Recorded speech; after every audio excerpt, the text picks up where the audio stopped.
Assalamualaikum warahmatullahi wabarakatuh. Pada pertemuan yang ke-6 ini kita akan membahas tentang teori peluang. Teori peluang ini sangat penting untuk kita ketahui di dalam mempelajari genetika tumbuhan.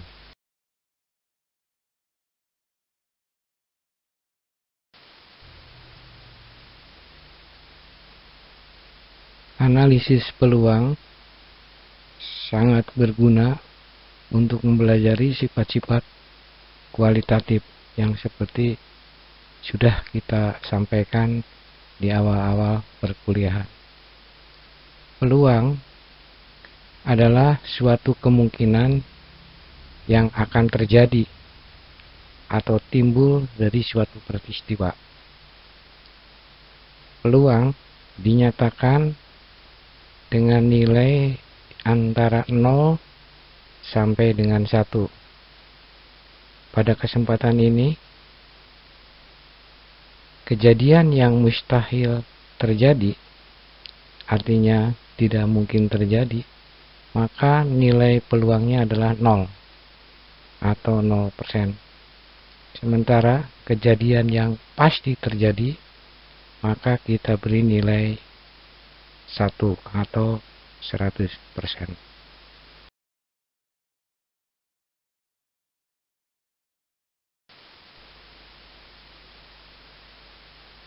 Mari kita lihat mata uang logam.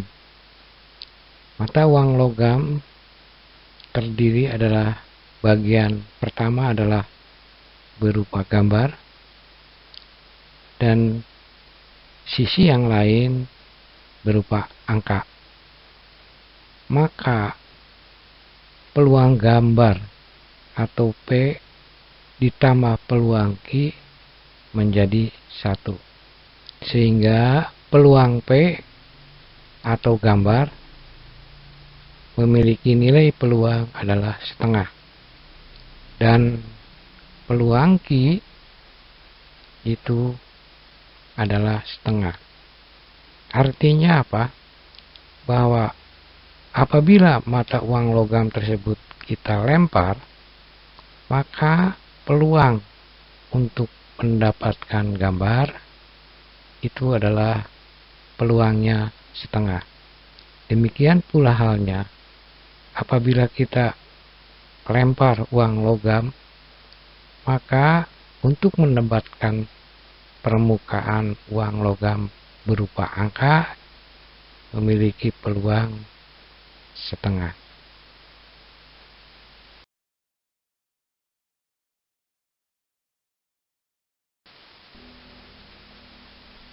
Pada ilmu genetika, peluang banyak digunakan. Beberapa di antaranya adalah kita bisa menggunakan dalam menduga seberapa besar peluang gamet yang akan diperoleh dari suatu individu. Misalnya individu dengan notasi A besar, A kecil, B besar, B kecil.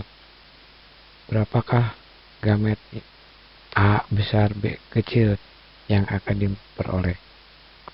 Maka kita lihat peluang A sama dengan setengah, peluang B kecil sama dengan setengah.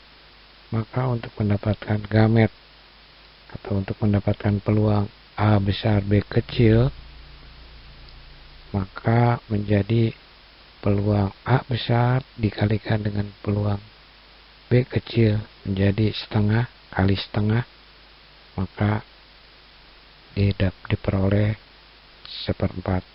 Artinya bahwa untuk mendapatkan gamet A besar B kecil dari suatu individu A besar A kecil B besar B kecil itu adalah 1/4.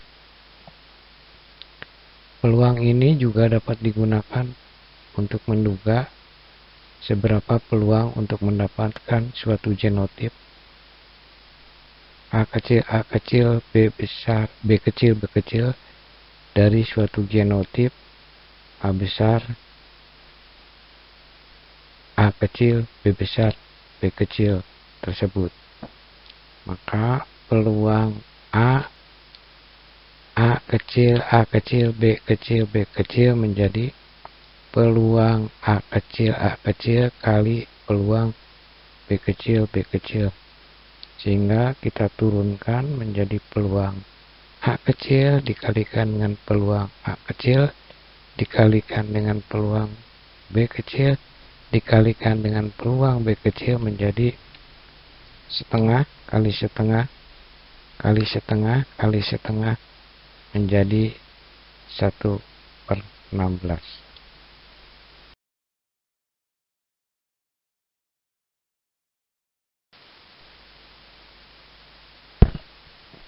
Contoh lain, bila genotip A besar, A kecil, B besar, B kecil, C besar, C kecil, D besar, D besar, E besar, E kecil, F besar, F kecil, kali A kecil, B besar, B kecil, C besar, C kecil, D besar, D kecil, E kecil, F besar, F kecil.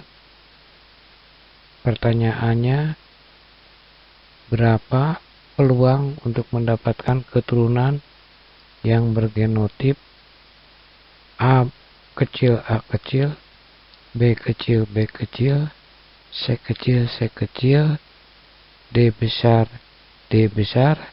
E kecil, dan F kecil. Maka kita mengerjakannya harus satu-satu. A besar, A kecil dikawinkan dengan A kecil, maka akan diperoleh A besar, A kecil, dan A kecil, maka masing-masing peluangnya setengah. Jadi peluang A kecil setengah. Demikian pula untuk peluang BB kecil ini. B besar, B kecil dikawinkan dengan B besar, B kecil, maka akan diperoleh 1/4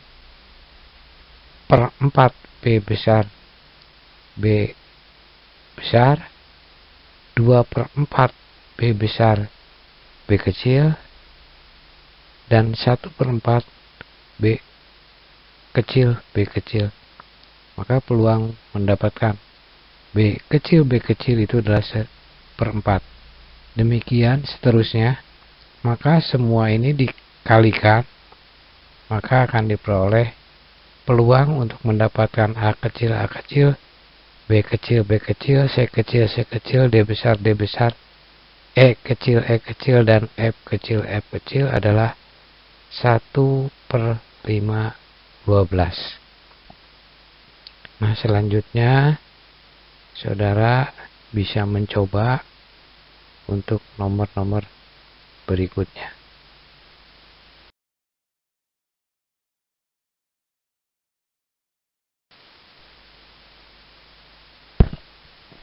Contoh lain, bila genotip A besar, A kecil, B besar, B kecil, C besar, C kecil, D besar, E besar, E kecil, F besar, F kecil, kali A kecil, B besar, B kecil, C besar, C kecil, D besar, D kecil, E kecil, F besar, F kecil.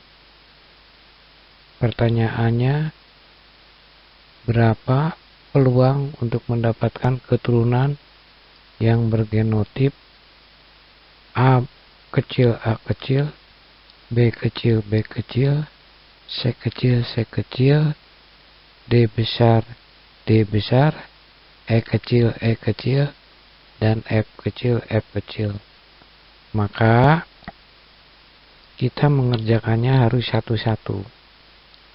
A besar, A kecil dikawinkan dengan A kecil, maka akan diperoleh A besar, A kecil, dan A kecil, maka masing-masing peluangnya setengah. Jadi peluang A kecil setengah. Demikian pula untuk peluang BB kecil ini. B besar B kecil dikawinkan dengan B besar B kecil, maka akan diperoleh 1/4 B besar B besar, 2/4 B besar B kecil, dan 1/4 B kecil B kecil. Maka peluang mendapatkan B kecil itu adalah 1/4. Demikian seterusnya. Maka semua ini dikalikan, maka akan diperoleh peluang untuk mendapatkan A kecil, B kecil, C kecil, D besar, E kecil, dan F kecil adalah 1/512. Nah, selanjutnya saudara bisa mencoba untuk nomor-nomor berikutnya.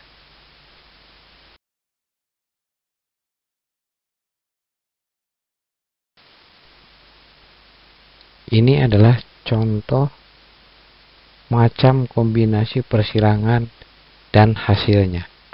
Misalnya nomor 1, kombinasi persilangan antara A besar disilangkan dengan A besar, maka tentu hasil persilangannya akan 1 A besar. Demikian pula nomor 2, apabila A besar dikawinkan dengan A besar dengan A kecil, maka akan diperoleh hasil persilangannya adalah setengah A besar banding setengah A besar A kecil. Jadi perbandingannya sama. Apabila persilangan antara A besar dengan A kecil, maka tentu hasil persilangannya adalah semuanya adalah A besar A kecil. Kemudian apabila A besar A kecil dikawinkan dengan A besar A kecil, maka 1/4 hasil persilangannya adalah 1/4 A besar, setengah A besar A kecil, dan 1/4 A kecil. Ini apabila dua persilangan A besar A kecil dengan A besar A kecil.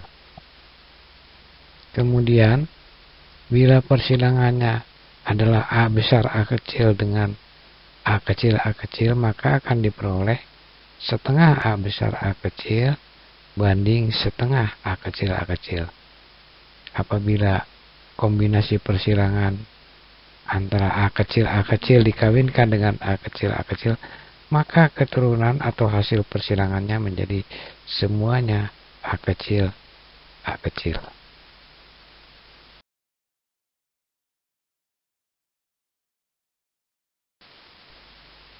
Ini adalah tabel persilangan antara organisme heterozigot gen yang berpadu bebas.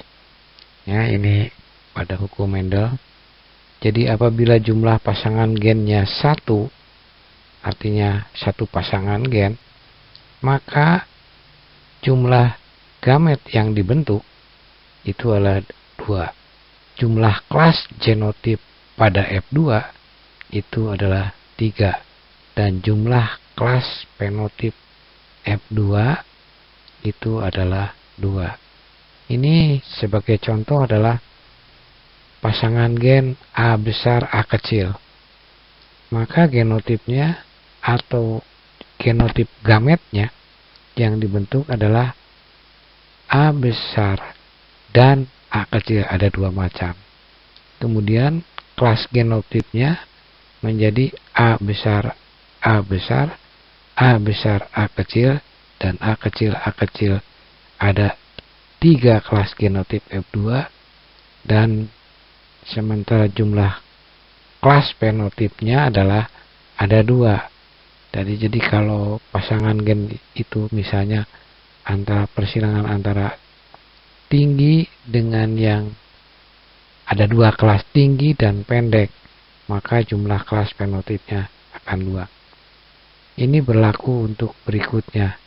Jumlah pasangan gen atau heterozigotnya ada 2, ada 3, dan seterusnya. Sehingga dirumuskan dengan rumus apabila jumlah pasangan gennya N, maka jumlah gamet yang dibentuk adalah 2 pangkat N.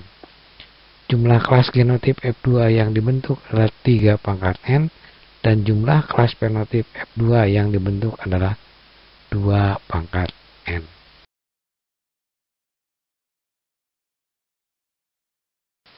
Baik, marilah kita membicarakan suatu uji untuk menguji kesesuaian suatu data pengamatan dengan data yang diharapkan melalui uji yang namanya chi-square atau chi-square atau x kuadrat.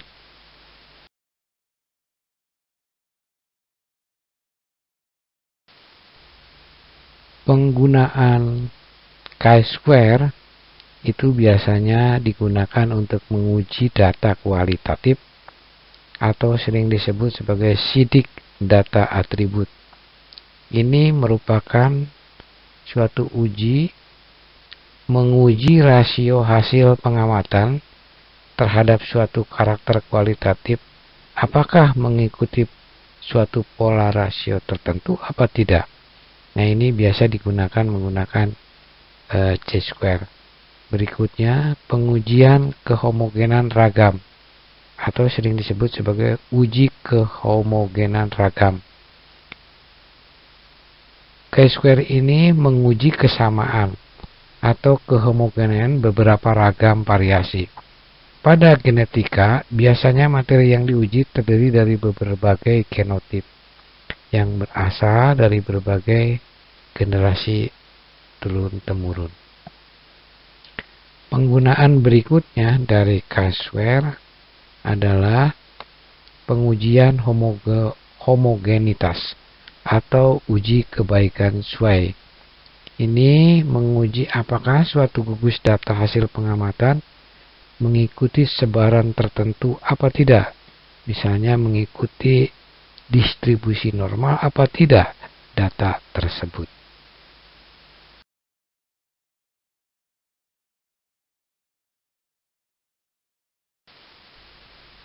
Uji chi-square itu mendasari atau mengasumsikan bahwa karakter-karakter itu adalah dominan atau resesif. Kemudian terjadi segregasi. Ini hukum Mendel pertama, berpadu bebas. Hukum Mendel kedua, dan pembuahannya bersifat acak. Artinya apa? Bahwa pembuahan itu semua individu memiliki peluang sama untuk membuah satu sama lain. Maka formulasinya untuk mengetahui adalah chi-square sama dengan sigma pengamatan dikurangi harapan dalam kurung dikuadratkan dibagi dengan harapan. O itu observasi. Catatannya, jika kelas fenotip 2, maka dB-nya, derajat bebasnya sama dengan 1. Maka diterapkan koreksi Yates, sehingga rumus menjadi chi-square x kuadrat sama dengan sigma, ini adalah harga mutlak, O dikurangi E, jadi pengamatan dikurangi harapan, dikurangi 0,5 kemudian dikuadratkan, dibagi dengan E. Atau D dikurangi 0,5 dikuadratkan, dibagi E.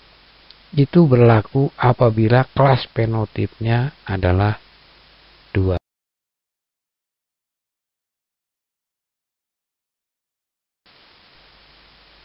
Langkah analisis chi-square atau chi-square adalah yang pertama, rumuskanlah hipotesis, di mana hipotesis H0-nya adalah bahwa rasio pengamatan itu sesuai atau cocok dengan rasio harapan. Jadi rasio harapan ini adalah biasanya rasio Mendel. Kemudian H1-nya adalah rasio pengamatan tidak sesuai dengan harapan. Ini adalah hipotesis yang ujungnya nanti apakah H0 yang diterima atau H1 yang diterima. Yang berikutnya adalah menentukan derajat bebas kelas fenotip. Tentukan derajat bebas kelas dengan cara jumlah kelas fenotip dikurang 1. Misalnya ada kelas fenotipnya tinggi dan pendek, jadi hanya 2 kelas. Maka derajat bebasnya 2 dikurangi 1. Keturunan F2 dengan 3 kelas fenotip misalnya. Ini ada biasanya 3 kelas fenotip ini ada apabila terjadi interaksi antara gen. Nanti pertemuan berikutnya akan disampaikan tentang penyimpangan hukum Mendel. Biasanya ada suatu kelas 1:2:1, maka dB-nya menjadi, ini karena kelas 1, yang kelas 2, dan kelas 3 ini. Sehingga dB-nya adalah derajat bebasnya menjadi 3-1 sama dengan 2. Keturunan F2 dengan 4 kelas fenotip 9-3-3-1. Ini hukum Mendel ya, yang Mendel kedua. Ada 4 kelas, maka dB-nya menjadi 4-1 menjadi 3. Hitung. Untuk menghitung nilai chi-square, maka digunakan formulasi seperti yang sudah disampaikan di muka, yaitu x² sama dengan sigma O min E dikuadratkan dibagi dengan E, di mana O itu adalah pengamatan, observasi, E itu adalah harapan, expected, dikuadratkan dibagi dengan expected-nya. Atau chi-square sama dengan sigma D kuadrat D dibagi dengan E, di mana D itu adalah penyimpangan. Jika kelas fenotip kurang atau sama dengan 2, maka kita harus menerapkan koreksi Yates, sehingga rumus menjadi chi-square x² sama dengan sigma O min E dikurangi 0,5 dikuadratkan dibagi dengan E, atau chi-square sama dengan sigma D kurang 0,5 dikuadratkan dibagi dengan E.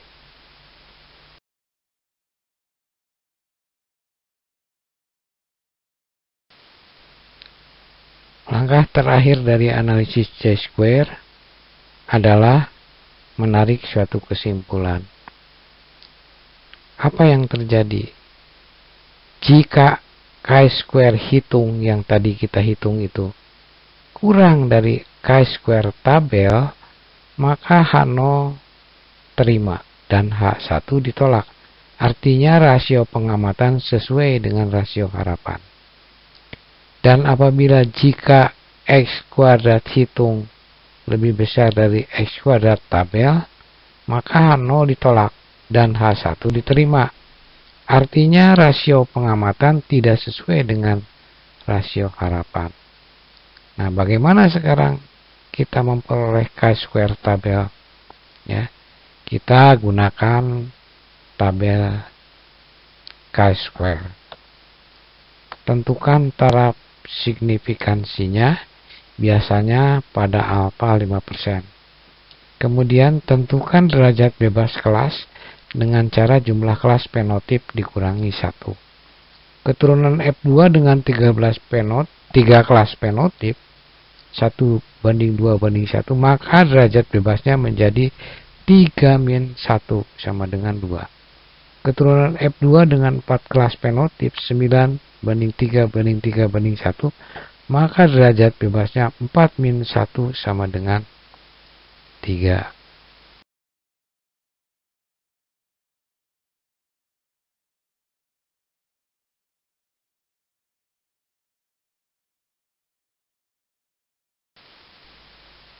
Contoh pertama penggunaan chi-square untuk dua kelas fenotip.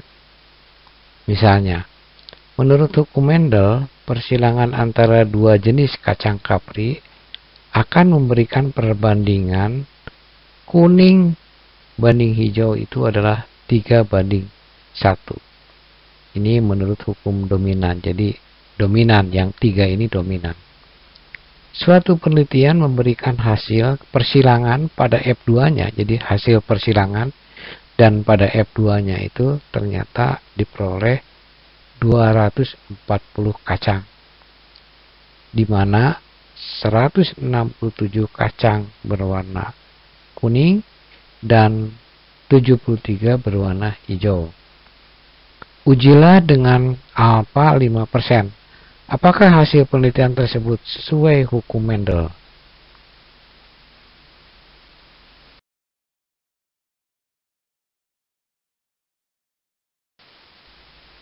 Diketahui hasil pengamatan sebagai berikut.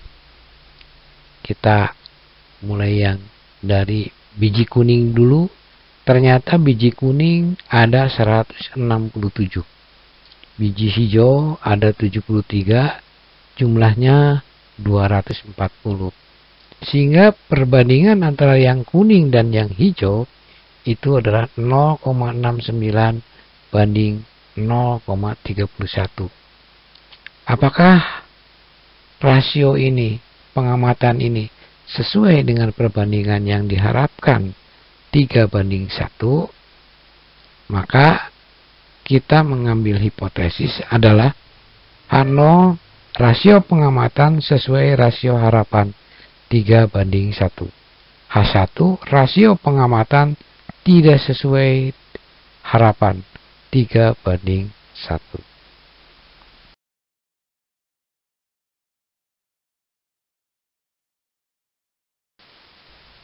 Untuk contoh tersebut terdapat dua kelas fenotip. Maka derajat bebasnya adalah 2-1 menjadi 1. Maka kita tentukan nilai X kuadrat tabelnya pada derajat bebas 1 dengan alfa 5%.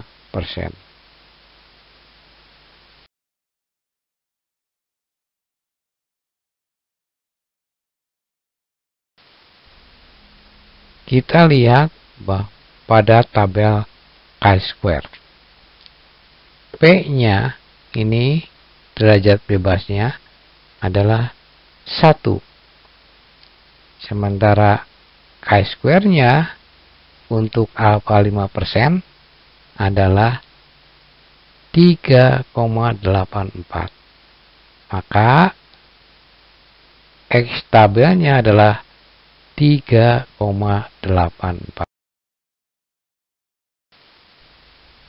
Setelah kita mengetahui nilai X kuadrat tabel sebesar tadi 3,84, kita mulai menghitung nilai X hitungnya dengan formulasi chi-square atau X kuadrat sama dengan sigma O kurang E dikurangi 0,5 dikuadratkan dibagi E, atau X kuadrat sama dengan sigma D kurang 0,5 dikuadratkan dibagi dengan E.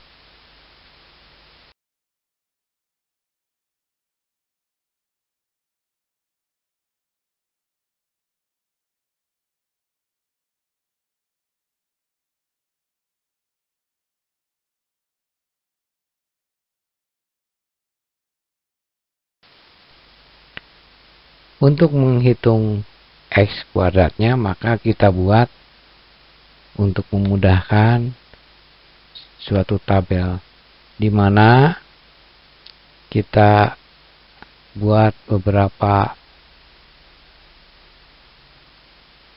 baris, di mana setiap baris itu ada kuning, ada hijau, karena tadi ada 2 kelas. Kemudian itu termasuk kategori. Kemudian OI itu adalah observasi atau pengamatan. E1 itu adalah EI itu adalah expected. Kemudian OI dikurangi EI. Kemudian ini dikurangi 0,5. Ini adalah koreksi Yates. Dan ini dikuadratkan. Ini untuk mendapatkan nilai K-square hitungnya, X hitungnya. Nah, pengamatan ada 167. Tadi yang kuning dan hijaunya 73, jumlahnya 240. Kemudian dihitung demikian.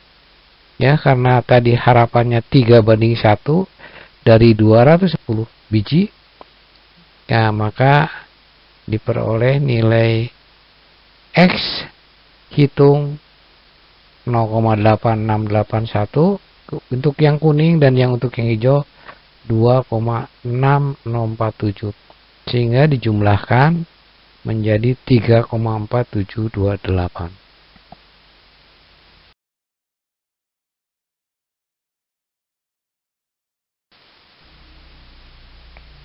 Maka ditarik kesimpulan bahwa karena X kuadrat hitungnya 3,4728 dan nilai ini lebih kecil daripada X kuadrat tabel 3,84, maka pada taraf nyata atau alfanya 5%, maka H0 diterima dan H1 ditolak. Ini menunjukkan bahwa rasio pengamatan sesuai dengan rasio 3:1 pada taraf nyata alfa 5%. Untuk contoh berikutnya, untuk 3 kelas fenotip.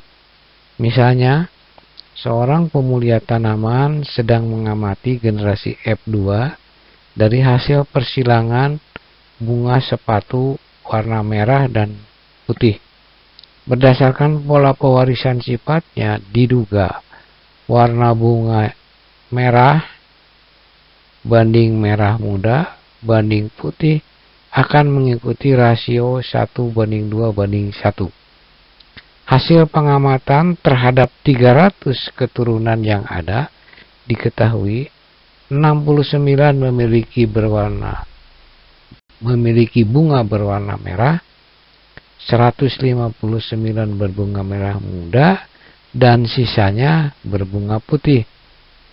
Pertanyaannya adalah, apakah hasil pengamatan itu sesuai tidak dengan rasio yang diharapkan?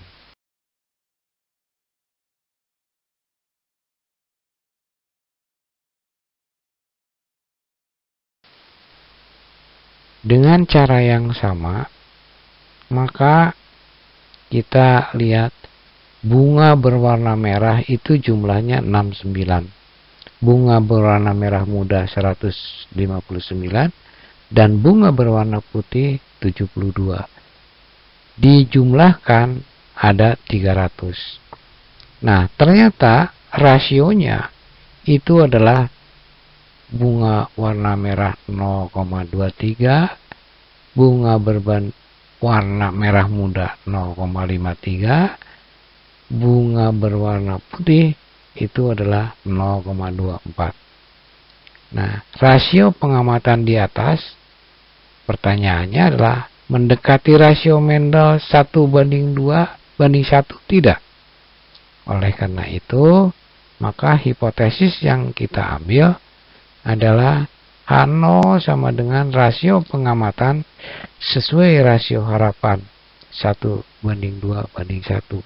H1-nya adalah rasio pengamatan tidak sesuai dengan harapan 1:2:1.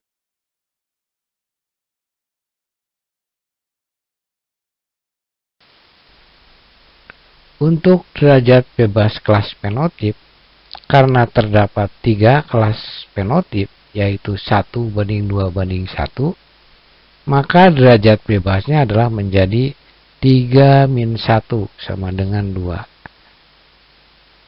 Nah, berikutnya adalah kita harus menentukan dulu nilai X kuadrat tabel pada derajat bebas 2 dengan alfa 5%.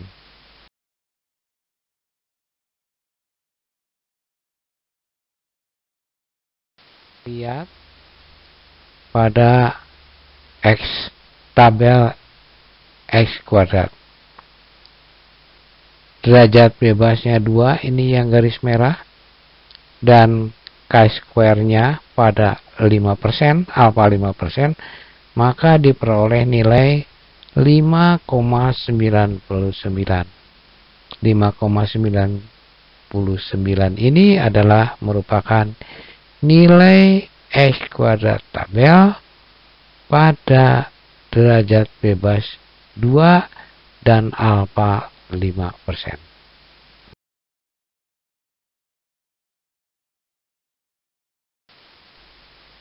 Selanjutnya kita akan menghitung X kuadrat hitung.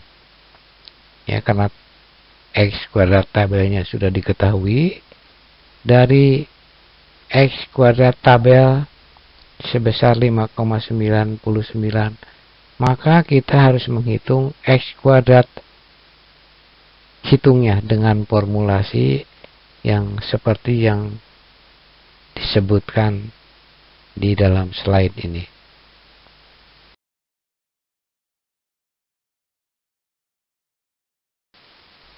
Untuk memudahkan menghitung nilai X kuadrat, maka kita gunakan tabel seperti berikut ini. Ya, tabelnya sama seperti pada 2 kelas fenotip. Kalau di sini adalah kalau 3 kelas fenotip, yaitu merah, merah muda, dan putih. Ini adalah ada 3 kelas fenotipnya. Selanjutnya penghitungannya sama dengan yang pada 2 kelas fenotip, dan alhasil X kuadratnya adalah 1,14. Ini diperoleh dari penjumlahan 0,48 ditambah 0,54 ditambah 0,12.